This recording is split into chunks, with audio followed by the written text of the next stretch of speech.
يا دكتور دلوقتي إن أنا عاملة دايت ومتابعة مع حضرتك. مالك؟ أنا عاملة دايت ومتابعة مع حضرتك. وبعدين مشيت عليه 15 يوم. طب بركة.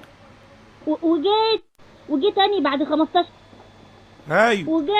وجيت بعد 15 يوم كلت بومبار. كلت على طول كده؟ ايوه. وبعدين طب وكلت ليه ما صبرتيش شويه ليه؟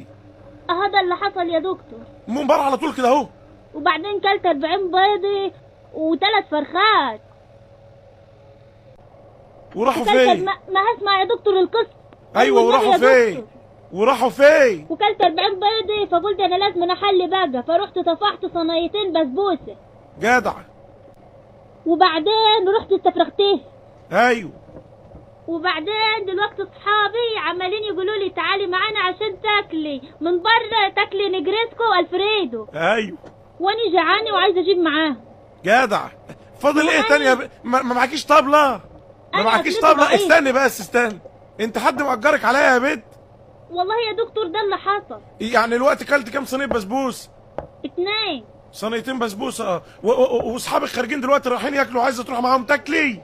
ايوه ومعرفش انا ما بخسش ليه يا اختي. ولا هتخسي ولا عمرك هتخسي، ده انت هتاكلنا كمان شويه. وكلت 40 بيضه و3 فرخات. مع ان يا دكتور ضعيفه والله. وقلت انا لازم احل وطفحت صينيتين بسبوسه. هتخسي ازاي؟